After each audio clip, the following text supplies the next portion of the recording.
ആകാശവാണി. നമസ്കാരം.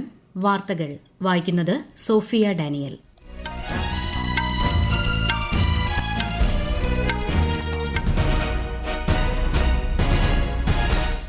പ്രധാന വാർത്തകൾ. വിവിധ മേഖലകളിൽ കഴിവുകൾ തെളിയിച്ച് പെൺകുട്ടികൾ രാജ്യത്തിന്റെ യശസ് ഉയർത്തുകയാണെന്ന് രാഷ്ട്രപതി ദ്രൌപദി മുർമു. 3 ദിവസത്തെ സന്ദർശനത്തിനായി ഉത്തരാഖണ്ഡിലെത്തിയ രാഷ്ട്രപതി ദ്രൌപദി മുർമുവിന് ഊഷ്മള സ്വീകരണം. ഉപരാഷ്ട്രപതി CP രാധാകൃഷ്ണൻ 2 ദിവസത്തെ സന്ദർശനത്തിനായി നാളെ കേരളത്തിലെത്തും. ബീഹാറിൽ തെരഞ്ഞെടുപ്പ് പ്രചാരണം ഊർജിതം. പ്രധാനമന്ത്രി നരേന്ദ്രമോദിയും കോൺഗ്രസ് നേതാവ് രാഹുൽ ഗാന്ധിയും ഉൾപ്പെടെയുള്ളവർ ഇന്ന് റാലികളിൽ സംസാരിക്കും. ISROയുടെ വാർത്താവിനിമയ ഉപഗ്രഹമായ CMS-03 ഇന്ന് വൈകുന്നേരം ശ്രീഹരിക്കോട്ടയിൽ നിന്ന് വിക്ഷേപിക്കും. കേരളത്തിന്റെ വായനാ സംസ്കാരം നൽകിയ സാമൂഹിക അടിത്തറയാണ് അതിദാരിദ്ര്യ നിർമ്മാർജ്ജനം സാധ്യമാക്കിയതെന്ന് മുഖ്യമന്ത്രി പിണറായി വിജയൻ. വനിതാ ലോകകപ്പ് ഫൈനലിൽ ഇന്ന് വൈകിട്ട് ഇന്ത്യ ദക്ഷിണാഫ്രിക്കയെ നേരിടും. ഇന്ത്യ-ഓസ്ട്രേലിയ 2020 മൂന്നാം മത്സരം അല്പസമയത്തിനകം തുടങ്ങും. വാർത്തകൾ വിശദമായി. വിവിധ മേഖലകളിൽ കഴിവുകൾ തെളിയിച്ച് പെൺകുട്ടികൾ രാജ്യത്തിന്റെ യശസ് ഉയർത്തുകയാണെന്ന് രാഷ്ട്രപതി ദ്രൌപദി മുർമു. ഹരിദ്വാറിലെ പതഞ്ജലി സർവകലാശാലയുടെ 2ാം ബിരുദദാന ചടങ്ങിൽ സംസാരിക്കുകയായിരുന്നു രാഷ്ട്രപതി. ആയുർവേദം, യോഗ എന്നിവയുടെ മഹത്വം ലോകമെമ്പാടും എത്തിക്കുന്നതിൽ പതഞ്ജലി സർവകലാശാല നിർണായക പങ്ക് വഹിക്കുന്നതായി രാഷ്ട്രപതി പറഞ്ഞു. ത്രിദിന സന്ദർശനത്തിനായി ഉത്തരാഖണ്ഡിലെത്തിയ രാഷ്ട്രപതി ദ്രൌപദി മുർമുവിനെ ഡെറാഡൂൺ വിമാനത്താവളത്തിൽ ഗവർണർ ഗുർമീത് സിംഗ്, മുഖ്യമന്ത്രി പുഷ്കർ സിംഗ് ധാമി എന്നിവർ ചേർന്ന് സ്വീകരിച്ചു. ഉത്തരാഖണ്ഡിന്റെ രജത ജൂബിലി ആഘോഷത്തോടനുബന്ധിച്ച് നിയമസഭയിൽ നാളെ നടക്കുന്ന പരിപാടിയെ ശ്രീമതി മുർമു അഭിസംബോധന ചെയ്യും. നൈനിറ്റാളിൽ രാജ്ഭവൻ സ്ഥാപിതമായതിന്റെ 125ാം വാർഷികത്തോടനുബന്ധിച്ച് നടക്കുന്ന പരിപാടിയിലും രാഷ്ട്രപതി പങ്കെടുക്കും. ഉപരാഷ്ട്രപതി CP രാധാകൃഷ്ണൻ 2 ദിവസത്തെ സന്ദർശനത്തിനായി നാളെ കേരളത്തിലെത്തും. ഉപരാഷ്ട്രപതിയായ ശേഷമുള്ള അദ്ദേഹത്തിന്റെ ആദ്യ കേരള സന്ദർശനമാണ് ഇത്.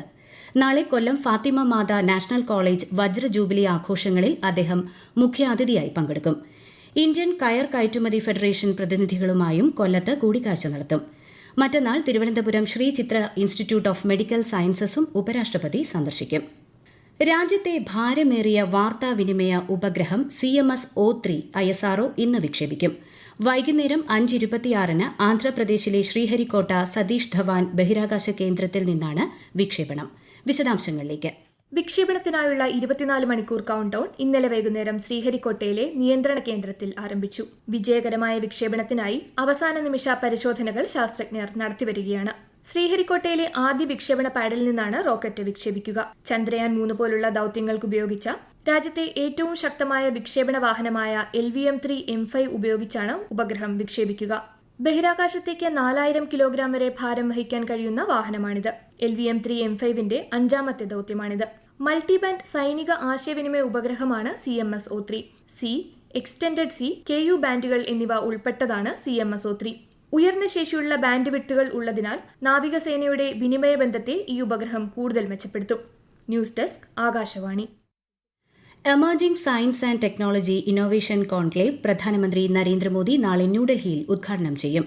1 ലക്ഷം കോടി രൂപയുടെ ഗവേഷണ വികസന ഇന്നോവേഷൻ സ്കീം ഫണ്ടിനും പ്രധാനമന്ത്രി ചടങ്ങിൽ തുടക്കം കുറിക്കും. രാജ്യത്തെ ഗവേഷണ വികസന ആവാസ വ്യവസ്ഥയെ ഉത്തേജിപ്പിക്കുകയാണ് കോൺക്ലേവ് ലക്ഷ്യമിടുന്നത്. ഇതിനായി അക്കാദമിക് ഗവേഷണ സ്ഥാപനങ്ങൾ, വ്യവസായം, സർക്കാർ മേഖലകളിൽ നിന്നുള്ള 3000-ലധികം പങ്കാളികളെ ഒരുമിച്ച് കൊണ്ടുവരും. ഇന്ത്യയുടെ ശാസ്ത്ര സാങ്കേതിക ആവാസ വ്യവസ്ഥയെ ശക്തിപ്പെടുത്തുന്നതിന് ഗവേഷകർ, വ്യവസായം, യുവ സംരംഭകർ എന്നിവരെ ഉൾപ്പെടുത്തിയുള്ള ചർച്ചകൾ, അവതരണങ്ങൾ, സാങ്കേതിക പ്രദർശനങ്ങൾ എന്നിവയും പരിപാടിയുടെ ഭാഗമായി നടക്കും. 3 ദിവസത്തെ കോൺക്ലേവ് ഈ മാസം 5-ന് സമാപിക്കും. 67ാമത് ആകാശവാണി സംഗീത സമ്മേളനത്തിന് ഇന്ന് തുടക്കം. ഡൽഹി, മുംബൈ, ചെന്നൈ എന്നിവിടങ്ങളിൽ സംഗീത കച്ചേരികളോടെയാണ് പരിപാടി ആരംഭിക്കുക. 1 മാസം നീണ്ടു നിൽക്കുന്ന പരിപാടിയിൽ രാജ്യത്തെ 24 നഗരങ്ങളിൽ ശാസ്ത്രീയ സംഗീത പരിപാടികൾ നടക്കും. സാംസ്കാരിക മന്ത്രാലയവുമായി സഹകരിച്ച് പ്രസാർ ഭാരതിയാണ് ഇത് സംഘടിപ്പിക്കുന്നത്.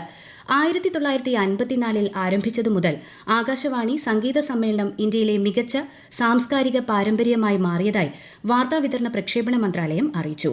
ഹിന്ദുസ്ഥാനി, കർണാടക, ലളിത നാടോടി സംഗീതം എന്നിവയെ രാജ്യമെമ്പാടുമുള്ള സംഗീത ആസ്വാദകരിലേക്ക് എത്തിക്കുന്നതിനാണ് ഇത് വിഭാവനം ചെയ്തതെന്ന് പ്രസാർ ഭാരതി CEO ഗൌരവ് ദ്വിവേദി പറഞ്ഞു. ബഹ്റൈൻ വിദേശകാര്യമന്ത്രി അബ്ദുൾ ലത്തീഫ് ബിൻ റാഷിദ് അൽ സയാനി 2 ദിവസത്തെ സന്ദർശനത്തിനായി ഇന്ന് ഇന്ത്യയിലെത്തും. വിദേശകാര്യമന്ത്രി എസ് ജയശങ്കറുമായി അദ്ദേഹം കൂടിക്കാഴ്ച നടത്തും. കഴിഞ്ഞ വർഷം ഡിസംബറിൽ ശ്രീ ജയശങ്കർ ബഹ്റൈൻ സന്ദർശിച്ചിരുന്നു. ബീഹാറിൽ 1ാം ഘട്ടത്തിൽ നിയമസഭാ തെരഞ്ഞെടുപ്പ് നടക്കുന്ന മണ്ഡലങ്ങളിലെ പ്രചാരണം അവസാന ഘട്ടത്തിലേക്ക് കടന്നു. 2ാം ഘട്ട തെരഞ്ഞെടുപ്പിലേക്കുള്ള പ്രചാരണം പൊടിപാറുകയാണ്. പ്രധാനമന്ത്രിയും ബിജെപി മുതിർന്ന നേതാവുമായ നരേന്ദ്രമോദി ഇന്ന് അറായിയിലും നവാഡിയയിലും നടക്കുന്ന റാലിയിൽ സംസാരിക്കും. കേന്ദ്ര ആഭ്യന്തരമന്ത്രിയും ബിജെപി നേതാവുമായ അമിത്ഷാ മുസാഫർപൂരിലും വൈശാലിയിലും, പ്രതിപക്ഷ നേതാവ് രാഹുൽ ഗാന്ധി ബഗുസരായിലും ഖഗാരിയയിലും നടക്കുന്ന കോൺഗ്രസ് റാലികളെ അഭിസംബോധന ചെയ്യും. ഈ മാസം 6, 11 തീയതികളിലാണ് ബീഹാറിൽ വോട്ടെടുപ്പ്. വോട്ടെണ്ണൽ 14 നടക്കും. ഈ വാർത്തകൾ ആകാശവാണിയിൽ നിന്ന്.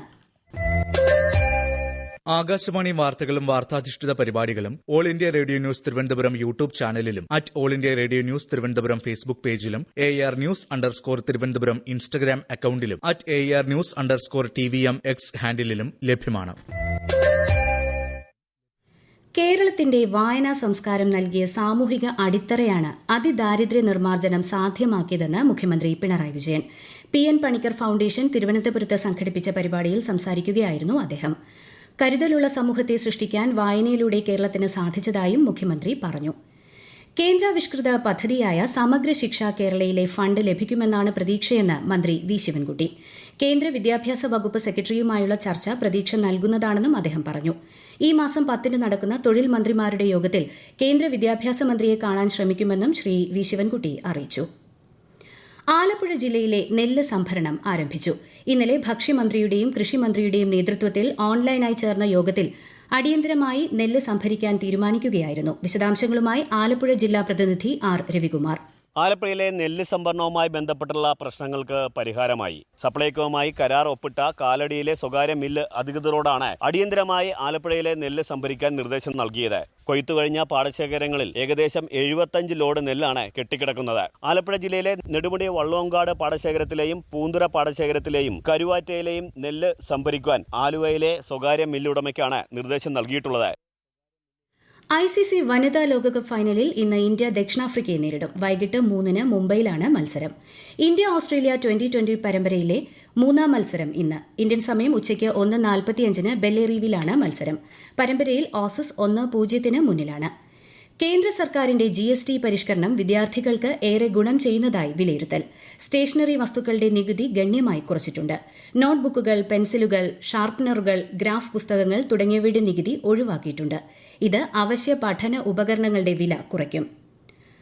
ടൊറന്റോയിലെ ഇന്ത്യൻ കോൺസുലേറ്റിന് പുറത്ത് നടന്ന പ്രതിഷേധത്തെ കാനഡ അപലപിച്ചു. മുൻ ഇന്ത്യൻ പ്രധാനമന്ത്രി ഇന്ദിരാഗാന്ധിയുടെയും കനേഡിയൻ വിദേശകാര്യമന്ത്രി അനിത ആനന്ദിന്റെയും ചിത്രങ്ങൾ ഉപയോഗിച്ച് നടത്തിയ പ്രതിഷേധം ജനാധിപത്യത്തിന് നേരെയുള്ള വെല്ലുവിളിയാണെന്ന് അധികൃതർ പറഞ്ഞു. വായുമലിനീകരണം തടയുന്നതിനായി BS3 വിഭാഗത്തിനും അതിനു താഴെയുള്ള ഡൽഹിക്ക് പുറത്ത് രജിസ്റ്റർ ചെയ്തിട്ടുള്ള വാണിജ്യ വാഹനങ്ങൾക്ക് ഡൽഹി സർക്കാർ വിലക്കേർപ്പെടുത്തി. അതേസമയം CNG, LNG ഇലക്ട്രിക് വാണിജ്യ വാഹനങ്ങൾക്ക് പ്രവേശനം അനുവദിച്ചിട്ടുണ്ട്. കരീബിയൻ മേഖലയിലെ മയക്കുമരുന്ന് വിരുദ്ധ ദൌത്യങ്ങളിൽ അമേരിക്ക നടത്തുന്ന അമിതമായ സൈനിക നടപടികളെ റഷ്യ ശക്തമായി അപലപിച്ചു. ഇത്തരം നടപടികൾ അന്താരാഷ്ട്ര നിയമങ്ങൾക്കൊപ്പം അമേരിക്കയുടെ ആഭ്യന്തര നയങ്ങളുടെ ലംഘനം കൂടിയാണെന്ന് റഷ്യൻ വിദേശകാര്യ മന്ത്രാലയം വ്യക്തമാക്കി.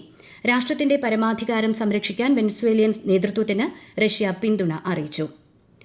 ആന്ധ്രാപ്രദേശിലെ ശ്രീകാകുളത്ത് വെങ്കടേശ്വര സ്വാമി ക്ഷേത്രത്തിലുണ്ടായ തിക്കിലും തിരക്കിലും പെട്ട് മരിച്ചവരുടെ കുടുംബങ്ങൾക്ക് 15 ലക്ഷം രൂപയും പരിക്കേറ്റവർക്ക് 3 ലക്ഷം രൂപയും സംസ്ഥാന സർക്കാർ ധനസഹായം പ്രഖ്യാപിച്ചു.